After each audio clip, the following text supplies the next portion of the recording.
नमस्कार, अपना उत्तर प्रदेश में आपका स्वागत है और मैं हूं आपके साथ लोकेश लकी जगवानी। देश में कोरोना वायरस के खतरे को देखते हुए किए गए लॉकडाउन की वजह से लाखों की संख्या में प्रवासी श्रमिक वापस उत्तर प्रदेश आ रहे हैं। इन श्रमिकों को प्रदेश में रोजगार उपलब्ध कराने के लिए सीएम योगी बड़े प्लान की तैयारी में जुटे हुए हैं। शनिवार को विदेशी कंपनियों के उत्तर प्रदेश में निवेश को लेकर सीएम योगी आदित्यनाथ अपने अधिकारियों के साथ योजना बैठक करने वाले हैं और इस बैठक में चीन में काम कर रही कंपनियों को लुभाने के तरीकों पर खास तौर पर चर्चा हो सकती है।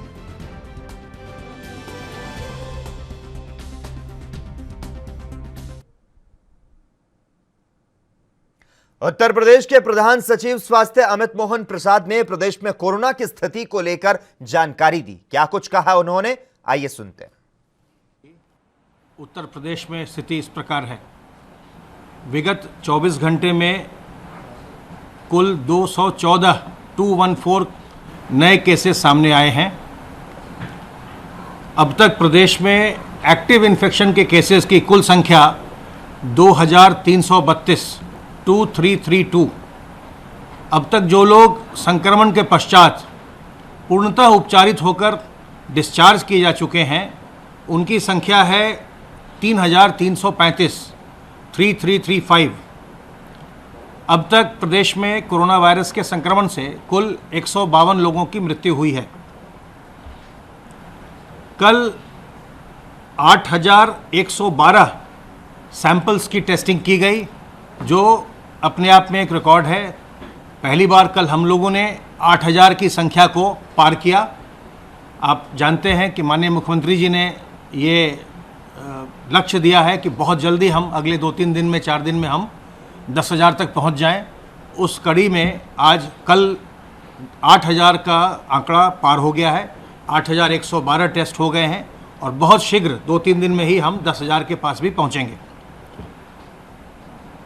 पूल सैंपलिंग कल भी हुई और कल 836 पूल लगाए गए, जिसमें से 659 पूल 5 सैंपल्स के थे और 177 पूल 177 10 सैंपल्स के थे। कुल मिलाकर के 836 पूल में से 143 पूल पॉजिटिव आए। आरोग्य सेतु ऐप का हम निरंतर प्रयोग कर रहे हैं, उपयोग में ला रहे हैं और इससे हमें काफ़ी लाभ प्राप्त हो रहा है। प्रदेश में बड़ी संख्या में लोगों ने आरोग्य सेतु ऐप को डाउनलोड किया है। ये संख्या अब लगभग 2 करोड़ पहुंचने वाली है। बहुत शीघ्र ये 2 करोड़ पहुंच जाएगी। कल हम लोगों ने जिनको अलर्ट्स जनरेट हुए हैं अभी तक और जो एक्शनेबल अलर्ट होते हैं, जो पिछले कुछ दिनों के होते हैं, उनको हम लगातार जिलों के साथ शेयर करते हैं और हम उसको अपने कंट्रोल रूम से भी हम लगातार उनको कॉल करते हैं। कोरोना महामारी के दौरान सरकारी कार्यालय को बेहतर रूप में चलाए रखने के लिए प्रदेश के मुख्यमंत्री योगी आदित्यनाथ ने राज्य में एस्मा कानून लागू कर दिया है। एस्मा कानून के लागू किए जाने के बाद अति आवश्यक सेवाओं में लगे कर्मचारी ना तो छुट्टी ले सकेंगे और ना ही हड़ताल पर जा सकेंगे। ऐसे में साफ है कि सभी अति आवश्यक कर्मचारियों को सरकार के निर्देशों का पालन करना अनिवार्य होगा और जो इस नियम को नहीं मानेगा उसके खिलाफ सख्त कार्रवाई होगी। अब इस मुद्दे पर उत्तर प्रदेश कांग्रेस विधायक दल नेता श्रीमती आराधना मिश्रा मोना ने क्या कुछ कहा, आइए सुनाते हैं आपको। देखिए, जिस तरह से कर्मचारियों के ऊपर एस्मा लगाने की बात कही गई है, बहुत ही दुखद है और मैं मानती हूँ कि ये लोकतंत्र के भी खिलाफ है। हमारा संविधान हमें ये अधिकार भी देता है कि हम अपनी बात को कहें, पर जिन परिस्थितियों में आज कोविड-19 की लड़ाई में ये कोरोना वॉरियर्स हैं, जो हमारे प्रदेश के कर्मचारी हैं, जो अपनी न जान की परवाह कर रहे हैं न अपने परिवार की परवाह कर रहे हैं और सरकार के साथ जनता की सहायता में लगे हुए हैं। जहां एक तरफ हमको इनकी सराहना करनी चाहिए, इनको प्रोत्साहित करना चाहिए, वहां पे अगर ये इनकी कोई मांग है उसको सुनना चाहिए। उसके बजाय उनको डराया जा रहा है कि हम एस्मा लगाने की धमकी दी जा रही है उनको, तो मैं ये मानती हूँ कि ये पूरी तरह से गलत है। ये इस तरह का रवैया सरकार का उन लोगों के साथ जो उनकी सहायता में लगे हैं, उनका काम कर रहे हैं। कर्मचारी तो सरकार के परिवार का हिस्सा होते हैं, तो उनकी सुरक्षा और उनकी बात सुनने की जिम्मेदारी सरकार की होती है और सरकार को सुननी चाहिए। ये पूरी तरह से गलत है और मैं निवेदन करूंगी मुख्यमंत्री जी से कि अपने इस निर्णय को। लॉकडाउन से लड़खड़ाए उद्योग धंधे फिर से पटरी पर लौटने लगे हैं। औद्योगिक विकास मंत्री सतीश महाना ने इंडस्ट्रियल फीडर में बिजली खपत के आंकड़े पेश करते हुए दावा किया कि उत्तर प्रदेश में 85% औद्योगिक इकाइयां क्रियाशील हो चुकी हैं और उनमें उत्पादन चालू हो गया है। बाकी 15% इकाइयों में जल्द ही पूरी क्षमता के साथ उत्पादन शुरू हो जाएगा। और उन्होंने क्या कुछ कहा, आइए सुनते हैं। समस्याओं को प्रॉब्लम्स और अपॉर्चुनिटीज में कैसे क्रिएट किया जा सकता है, तो अपॉर्चुनिटी को हमारे को उसको कैसे अपॉर्चुनिटी में क्रिएट करेंगे। जैसे अब आज की मैं बात करूं, कल मैंने इस बात को कहा था कि उत्तर प्रदेश में इंडस्ट्री लगभग 85% शुरू हो गई है। तो उस बात को मैंने प्रमाण दिया कि फरवरी में, जिस समय फरवरी थी, जिस समय सब कुछ सामान्य था, उस समय हमारे उत्तर प्रदेश में लगभग 8600 मेगा यूनिट बिजली इंडस्ट्रियल फीडर के ऊपर इस्तेमाल होती थी। मैं सिर्फ इंडस्ट्रियल फीडर की बात कर रहा हूँ, इंडस्ट्रियल फीडर पर इस्तेमाल होती थी, जो अप्रैल में बंदी के कारण आगे 3100 के ऊपर आ गई थी। अब परसों 21 तारीख को वो 7500 के लगभग थी। तो जो लगभग, अगर हम उसको मानक माने कि फरवरी के अंतर्गत हमारी जितनी यूनिट बिजली की इस्तेमाल हुई थी, उसके हिसाब से लगभग 84% है।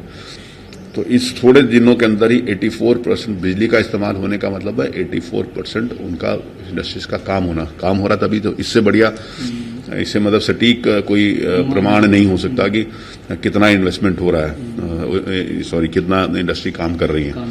तो उसके नाते से 84% परसों तक था। मुझे लगता है कि अगले कुछ दिनों में ही जैसे जैसे बाजारें खुलेंगी, जैसे बाजार खुलने का निर्णय उत्तर प्रदेश में भी लिया गया और पूरे देश में विभिन्न राज्यों के द्वारा विभिन्न शहरों के लिए लिया गया, अब जैसे जैसे बाजार खुलेगी वैसे वैसे ये प्रोडक्शन उतने पर आ जाएगा जितना फरवरी में था। और मुझे विश्वास है कि उस प्रोडक्शन के साथ, उस डिमांड के साथ जो लेबर हमारे उत्तर प्रदेश में आई है और जो विभिन्न राज्यों में लेबर की कठिनाई है या फिर जो किन्हीं भी कारणों से अब जो लेबर हमारे यहाँ आई है और जो प्रोडक्शन हमारे यहाँ हो सकता है, जितनी फरवरी में जितना प्रोडक्शन होता था, मुझे लगता है कि अगले 1-2 महीने में उससे ज्यादा प्रोडक्शन होता है। कांग्रेस नेता राहुल गांधी लॉकडाउन में फंसे प्रवासी मजदूरों की मुश्किलों को लेकर लगातार केंद्र सरकार पर हमलावर हैं। राहुल गांधी ने आज सुबह अपने YouTube चैनल पर एक वीडियो साझा की। इस वीडियो की शुरुआत प्रवासी मजदूरों के पलायन के दर्द को दिखाने वाले दृश्यों से की गई। इस पर कांग्रेस के वरिष्ठ नेता प्रमोद तिवारी ने प्रतिक्रिया देते हुए केंद्र सरकार पर प्रवासी गरीब मजदूरों को तकनीकी आधार पर प्रताड़ित करने और इस महामारी के दौरान घृणित राजनीति करने का आरोप लगाते हुए मजदूर और गरीब विरोधी करार दिया। क्या कुछ कहा उन्होंने, आइए सुनते हैं। सवाल सिर्फ सीधा सा है कि राहुल गांधी का जो आज ऑडियो वीडियो आया है मजदूरों के साथ, वो मजदूरों के दर्द को बयान करता है, वो मजदूरों की तकलीफ को, जो समस्याओं से वो जूझ रहे हैं, वो बयान करता है। और वो सारी समस्याएं दूर हो सकती थी अगर केंद्र सरकार उनको लॉकडाउन में जाने के पहले समय दे देती, 1 हफ्ते का, ट्रेनों से ले आती, बसों से ले आती। वहाँ केंद्र सरकार पूरी तरह सफल रही। जिस तरह वो भूख से मरे हैं, अगर इन मजदूरों के जेब में नगद पैसा चला जाता तो उन्हें शायद इतनी बड़ी जीवन की तकलीफ न झेलनी पड़ती। ये सरकार, मोदी सरकार, पूरी तरह मजदूर विरोधी, युवा विरोधी, किसान विरोधी। यूपी के चिकित्सा मंत्री सुरेश खन्ना ने कहा कि वैश्विक महामारी कोविड-19 एक अदृश्य शत्रु के खिलाफ संघर्ष है। इस संघर्ष में आगे भी सफलता प्राप्त करने के लिए पूरी सावधानी और सतर्कता बरतते हुए टीम भावना के साथ कार्य करना होगा। और उन्होंने क्या कुछ कहा, आइए आपको सुनाते हैं। तो तभी रोका जा सकता है जब जनता सरकारी निर्देशों का पालन करे। निश्चित रूप से पूरी सावधानी बरतेंगे तभी हम संक्रमित नहीं होंगे। सरकार अपनी जिम्मेदारी कर रही है, पूरी शिद्दत के साथ अपना फर्ज निभा रही है, लेकिन सरकार के निर्देशों का पालन अगर लोग नहीं करेंगे तो फिर निश्चित रूप से इसमें कहीं न कहीं फिर से संक्रमण दिखाई पड़ेगा। इसलिए आपके माध्यम से हम ये कहना चाहते हैं सभी लोगों से, जहाँ तक मेरी आवाज़ जा रही है, कि लोग स्वयं भी सावधानी बरतें, सरकारी निर्देशों का पालन करें, फिजिकल डिस्टेंसिंग बनाए रखें और साथ साथ जो सावधानियाँ समय समय के ऊपर इसके लिए बताई गई हैं उन सावधानियों का भी ध्यान रखें और अपनी इम्यूनिटी बढ़ाएं, रेजिस्टेंस पावर बढ़ाएं, अपने खान पान से, अपने रहन सहन से कोरोना को दूर। लॉकडाउन और सोशल डिस्टेंसिंग के उल्लंघन के आरोप में मुरादाबाद देहात से सपा विधायक हाजी इकराम कुरैशी और उनके पुत्र उबैद इकराम कुरैशी के खिलाफ मामला दर्ज किया गया है। आरोप है कि लॉकडाउन के दौरान सपा विधायक ने अपने घर के बाहर सैकड़ों लोगों को जमा कर राशन बांटा था। राशन बांटने के दौरान सोशल डिस्टेंस के नियमों की जमकर धज्जियां उड़ी थी। थाना गलशहीद पुलिस ने यह केस दर्ज किया है। आपको बता दें, सपा विधायक हाजी इकराम कुरैशी ने जरूरतमंदों को अपने घर के बाहर जमा कर उन्हें खाद्य सामग्री बांटी थी और इस दौरान सैकड़ों लोगों की भीड़ विधायक के घर के आगे इकट्ठा हो गई और देखते ही देखते इस भीड़ में मौजूद महिलाओं और पुरुषों ने खाद्य सामग्री लेने के लिए सामाजिक दूरी की परवाह न करते हुए उसकी छीना झपटी तक शुरू कर दी। इससे वहां अफरा तफरी का माहौल पैदा हो गया। खाद्य सामग्री के साथ सपा कार्यकर्ता रुपए भी भीड़ में बांटते नजर आ रहे थे, जिससे भीड़ बेकाबू सी हो रही थी।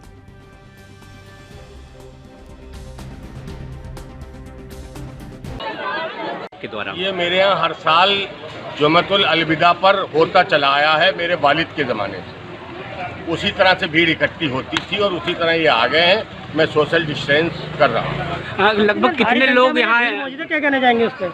अब ये भीड़ है, आ रही है तो क्या करूँ? नहीं, सोशल डिस्टेंसिंग की कोई भी इसमें नहीं हो रहा है ना। आप बनवा दो सोशल डिस्टेंसिंग। नहीं, लगभग कितने लोग यहाँ एकत्रित अब हुए मैं हैं? ये मेरे यहाँ परंपरागत तरीके से हमेशा से होता चला आया। इस तरह का ज़कात देना धर्म में आया हुआ है, कितना शिफा मिलता है उससे? कुछ पता नहीं। ये जो होता चला आया उसी तरह से भीड़ इकट्ठी हो गई है और मैं इसे कंट्रोल कर रहा हूँ और सोशल डिस्टेंस। योगी आदित्यनाथ को जान से मारने की धमकी को लेकर केंद्रीय मंत्री साध्वी निरंजन ज्योति का बड़ा बयान आया है। उन्होंने कहा कि इस तरह की धमकियां जो दे रहे हैं वे हताश और निराश हैं। कहीं ना कहीं ये वो लोग हैं जिन्होंने कोरोना को फैलाने में बहुत बड़ा योगदान दिया है। हो सकता है कि ये ऐसे ही सिरफरे लोग हैं जो मुख्यमंत्री जी को मारने की धमकी दे रहे हैं। मैं मानती हूं जाको राखे साइयां मार सके न को, बाल न बाका कर सके जो जग बैरी हो। हम तो सन्यासी हैं और योगी जी सन्यासी हैं। हम मानते हैं कि जितने दिन की जिंदगी होगी कोई कुछ नहीं कर सकता। जो धमकियां देते हैं ये लोग देश को तोड़ने का काम करते हैं। ऐसे लोगों पर कड़ी कार्रवाई होनी चाहिए क्योंकि यह समय सबको मिलकर इस महामारी से लड़ने का समय है। देखिए, यह पूरी तरह जिस तरह से भारत के प्रधानमंत्री जी, भारत की सरकार है या स्टेटों की सरकार है या हमारे उत्तर प्रदेश के यशस्वी मुख्यमंत्री जी ने इतना बड़ा प्रदेश होते हुए सबको भोजन, सबको दवा उपलब्ध कराना, सबकी चिंता करना बहुत अच्छी तरह किया है। मैं इतनी बड़ाई करूं माननीय मुख्यमंत्री जी के लिए उतनी कम है। इस तरह की धमकियां जो दे रहे हैं हताश और निराश, और कहीं ना कहीं वो लोग हैं जिन लोगों ने इस कोरोना को फैलाने में बहुत बड़ा योगदान दिया है, समाज को एक बीमारी में ढकेलने का काम किया। हो सकता है कैसे ही सिरफिरे लोग हों जो माननीय मुख्यमंत्री को मारने की धमकी दे रहे हैं। मैं तो मानती हूँ कि जाको राके साइयां मार सके न को, बाल न बाका कर सके जो जग बैरी हो। हम तो सन्यासी हैं, योगी जी भी सन्यासी हैं। हम मानते हैं कि जितने दिन का प्रारब्ध होगा उतने दिन कोई कुछ नहीं कर सकता है। और ये जो धमकियां देते हैं ये देश को तोड़ने को, समाज को बांटने का काम करते हैं। ऐसे लोगों के खिलाफ कड़ी कार्रवाई होनी चाहिए। मैंने पहले एक बार आपको बताया था कि संकट की घड़ी में जो भी सोशल मीडिया में गलत बयान कर रहे हैं उनके खिलाफ कड़ी से कड़ी कार्रवाई होनी चाहिए, क्योंकि आज देश को एकजुट होकर के इस महामारी से लड़ने की आवश्यकता। वहीं बलिया जिले के नगरा में कोरोना वायरस को लेकर सरकार ने लॉकडाउन का फैसला लिया था, जिसको लेकर सरकार ने अब चौथा लॉकडाउन लागू कर दिया। चौथे लॉकडाउन के दौरान दुकानें प्रतिबंधित होने के बाद भी खुली रही, जिसका नजारा नगरा गढ़वार मार्ग पर देखने को मिला, जहां मिठाई की दुकानें धड़ल्ले से चलाई जा रही है। वहीं इसको लेकर जिला अधिकारी का रुख सख्त नजर आया। उन्होंने कहा कि जो लोग उल्लंघन कर रहे हैं उन पर महामारी एक्ट के तहत कार्रवाई की जाएगी। के खिलाफ जो आदेश के विपरीत जो कर रहे हैं और जो इसके लिए सतर्कता है, उस टर्म कंडीशन का जो उल्लंघन कर रहे हैं उनके खिलाफ महामारी एक्ट और आपदा अधिनियम के अंतर्गत धारा 188 दंड प्रक्रिया संहिता के अंतर्गत भारतीय दंड विधान के अंतर्गत कार्रवाई की जाएगी। संबंधित थाने को आपके माध्यम से पता चल रहा है कि नगरा में जो दुकानें खुली हैं तो उनके खिलाफ परीक्षण करके और शीघ्र कार्रवाई के लिए निर्देश दिया। वहीं गाजीपुर और आजमगढ़ के बाद अब जौनपुर में एक साथ कोरोना के 21 नए मामले सामने आए हैं। जिले में अब कोरोना मरीजों की संख्या 112 हो चुकी है। इसमें 11 स्वस्थ हो चुके हैं, जबकि 2 की मौत हुई है। वहीं इसको लेकर डीएम दिनेश कुमार सिंह भी सख्त नजर आ रहे हैं। देखिए, हमारे यहाँ 8 केस पहले निकले थे और वो सब ठीक हो गए थे। इसके बाद ये महाराष्ट्र, गुजरात से जो प्रवासी श्रमिक ट्रेनों के माध्यम से आ रहे हैं, करीब 72 ट्रेनें हमारे यहाँ अब तक आ चुकी हैं। 1 लाख श्रमिक उससे आया है। विभिन्न जिलों में और ट्रेनें आई हैं, उससे जौनपुर का श्रमिक आया है। तो वो जो लोग हैं उनकी हम लोग शेल्टर होम में ले जा करके माननीय मुख्यमंत्री जी के आदेशानुसार उनकी टेस्ट कर रहे हैं, सैंपल ले रहे हैं और उसको जाँच करा रहे हैं। तो उसके कारण जो है पिछले 6-7 दिनों में 8 से हमारी ये संख्या आज की तारीख अब तक हमारी 112 हो गई है। सबके इलाज की व्यवस्था अच्छी से अच्छी कर रहा हूँ, कहीं कोई दिक्कत नहीं है। बस इतना है कि किसी को कोई अगर लगे कोई संक्रमण के वो तो हमें तत्काल सूचित करेगा और हम तत्काल स्वास्थ्य के लिए उसकी कार्रवाई करेंगे। हमने 63 टीमें डॉक्टर की बना रखी, जो गाँव-गाँव जा कर के ऐसे लोगों को जो विभिन्न राज्यों से आए हैं उनको चिन्हित करना और उनको अलग करके उनके सैंपल लेने का कार्रवाई कर रहे हैं। कल हमारे 43 आए थे, आज 21 और आए हैं। कुल मिलाकर के आज की तारीख तक 112 हो गए, जिसमें 11 ठीक होकर चले गए, 2 की डेथ है। तो कुल मिलाकर के जो है 112 है। श्रमिकों को लेकर जा रही बस रास्ते में खड़ी श्रमिकों से भरी एक अन्य बस से टकरा गई और इस हादसे में दोनों बसों के खलासी की मौत हो गई। तो वहीं बसों के चालक वाहन छोड़कर फरार हो गए। श्रमिकों के मुताबिक एक बस के खलासी का नाम जाहिद अली है, जबकि उसके पते की जानकारी नहीं हो सकी है। दूसरा अज्ञात है। रजिस्ट्रेशन नंबर की मदद से पुलिस वाहन स्वामी से संपर्क कर रही है। आपको बता दें, यह घटना रुनाही थाना क्षेत्र में सती चौरा के पास हाईवे पर हुई। श्रमिकों को लेकर हरियाणा से बंगाल जा रही बस सती चौरा के पास खड़ी पंक्चर बस से टकरा गई। गनीमत रही कि बस पंक्चर होने की वजह से उसमें सवार श्रमिक बाहर निकले हुए थे।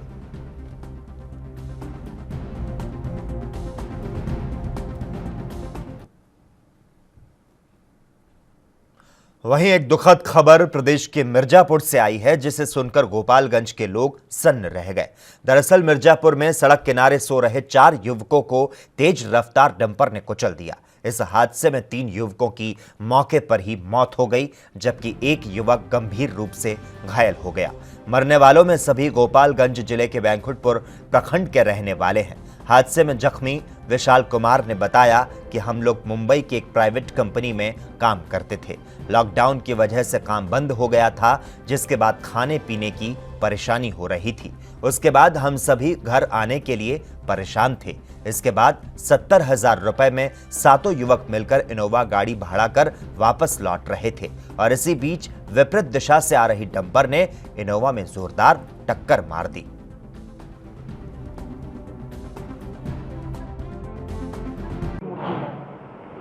ये एक इनोवा गाड़ी जिसमें 7 लोग बैठे थे, ये अंधेरी मुंबई से 20 तारीख को चली थी। इसमें जो 7 लोग बैठे थे उसमें से 4 लोग गोपालगंज ज़िले और 3 लोग वैशाली ज़िले के लोग थे। ये दोनों ज़िले बिहार के हैं। ये 7 लोग 20 तारीख को चले थे अंधेरी से और आज सुबह प्रातः लगभग 00:30 आवर्स पे इनको नींद लगी और ये लालगंज थाने के पास एक मकान से सटे हुए जगह पर इनको नींद आ गई और वहाँ पर ये लेटे हुए थे। 3 व्यक्ति जो है गाड़ी के अंदर लेटा हुआ था, 4 व्यक्ति उसमें से नीचे लेटा हुआ था। लगभग 3 बजे के आसपास एक डंपर जिसमें जब हम लोगों ने बात की उसके ड्राइवर से, उसके हिसाब से इसका स्टीयरिंग, डंपर का स्टीयरिंग फेल हो गया था, जिसके कारण ही डंपर जो है नीचे उतर गई है और जहाँ पर ये 40 फीट दूर जो लोग सोए हुए थे उन पे चढ़ाते हुए जाके वो दीवार से लड़ गई डंपर। इन 4 लोगों पे जो चढ़ाए गए थे उसमें से 2 तो स्पॉट पे उनकी मृत्यु हो गई थी। एक लोगों को अस्पताल लाते समय मृत्यु हो गई, तो कुल मृत्यु 3 हो गए और एक को छोटी सी चोट आई थी और उसका इलाज करवा दिया गया है। के अधेरी से 7 लोग इनोवा गाड़ी किराए पर लेकर के वहां से प्रस्थान किए थे। मिर्ज़ापुर जनपद के लालगंज कस्बे के थोड़ा सा बाहर जो एक ब्लॉक प्रमुख का मकान है उससे सटा हुआ मेन रोड से काली सड़क से लगभग 40 फीट की दूरी पर वो लोग रात में खड़ी करके सो रहे थे। 3 लोग इनोवा में, 4 लोग बाहर। एक अनियंत्रित डंपर गाड़ी स्टीयरिंग फेल होने से या नींद की वजह से वो टकरा गई। 2 लोगों का ऑन स्पॉट डेथ हुई, एक की अस्पताल ले जाते समय पंचायतनामा पोस्टमार्टम की कार्रवाई लगभग पूरी हो चुकी है। इसमें से 4 व्यक्ति गोपालगंज और 3 व्यक्ति वैशाली के हैं। उनको ले जाने का प्रबंध गाड़ियों का कर दिया गया, 100 का अलग, अन्य लोगों का एक दूसरी गाड़ी कर दी गई है। वहाँ के अधिकारियों से वार्ता हो चुकी है। घटनास्थल परीक्षण डीएम साहब द्वारा, कमिश्नर साहब द्वारा, आईजी द्वारा, मेरे द्वारा किया जा चुका है। जो हर संभव मदद है वो पुलिस प्रशासन का। 2:30 बजे रात हुआ है। इनोवा गाड़ी से लोग महाराष्ट्र बॉम्बे से आ रहे थे। ये गाड़ी साइड में खड़ी, किनारे रोड से काफ़ी दूर खड़ी करके सो रहे थे। डैम्पर आई और कुचलते हुए 3 लोगों को कुचल दिए। 4 लोग जो इनोवा गाड़ी में सोए थे वो बच गए। इनोवा को भी टक्कर लगी। ये लोग जमीन पर सोए थे? जी, जमीन पर सोए थे इनोवा को साइड में। प्रदेश में कई ऐसे जिले हैं जहां कोरोना पॉजिटिव मामले तेजी से बढ़ रहे हैं, जहां अभी तक ज्यादा मामले सामने नहीं आए थे। इसी क्रम में इटावा जिले के सदर क्षेत्र में कोरोना पॉजिटिव मरीजों की संख्या में इजाफा हुआ है। यहां 9 कोरोना पॉजिटिव मामले सामने आए हैं। जानकारी के अनुसार ये संक्रमित मरीज 5 कबीरगंज, 2 गांधीनगर, 1 आइसोलेशन वार्ड, 1 बड़पुरा क्षेत्र में पाए गए। इसके साथ ही अब इटावा में कोरोना संक्रमितों की संख्या बढ़कर 33 हो चुकी है और अब 24 घंटे में 16 नए मामले सामने आ चुके हैं।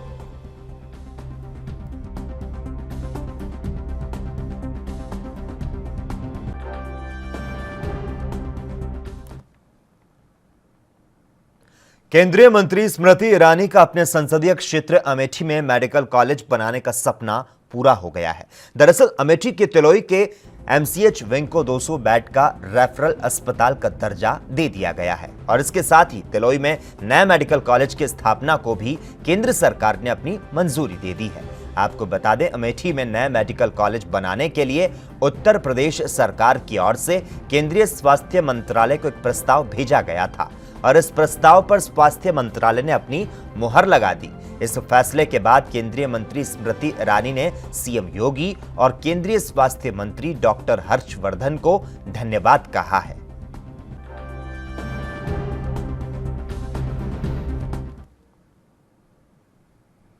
वहीं हरदोई में शहर कोतवाली के ग्राम गुरगुजिया में न्याय की आस में एसपी ऑफिस के बाहर एक महिला ज्वलनशील पदार्थ लेकर अपने परिवार समेत धरने पर बैठ गई।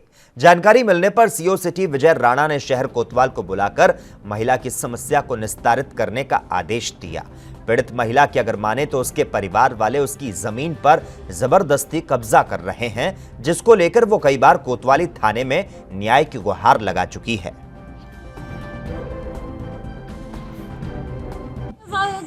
हमारे 7 तारीख से दौड़ रहे हैं, मेरी कोई सुनता ही नहीं है। 100 बार 100 नंबर जा चुकी है। कोतवाली शहर से चौकी तक की 50 बार पुलिस जा चुकी है। वो किसी की मानते नहीं। चौकी में मेरी सुलह हुई और सुलह के बावजूद उन्होंने मेरी नहीं मान रहे, अपनी मानते हैं क्या मेरी नहीं। अपना टैंक बना रहे, मेरा घुरा बटिया मेरी जमीन में पड़ा, वो हटाने के लिए तैयार नहीं है। और जब हम जाते मना करने तुमको लाठी डंडा से मारते, कहते गोली मार देंगे, तुमको मार देंगे, ये करेंगे। सारा मकान तोड़ के उन्होंने बना लिया। मैं छोटे छोटे बच्चे लेके 14 साल हुआ तो हम बाहर भीख मांग के अपने बच्चों को जिया है। अब 2 बच्चे मेरे बच्चे, हम कहाँ लेके जाए अपने बच्चे? हमको रहने की जगह नहीं है। सारा मकान बना लिया, उसमें मेरा हिस्सा नहीं है। मेरी जमीन पड़ी उसमें भी वो हिस्सा मांग रहे हैं। हम कहाँ से अपनी जमीन में हिस्सा देंगे उनको? और इसी के साथ ही अपना उत्तर प्रदेश में इतना ही, लेकिन देश और दुनिया की तमाम अहम खबरों के लिए लगातार आप जुड़े रहिए और देखते रहिए ANB न्यूज़।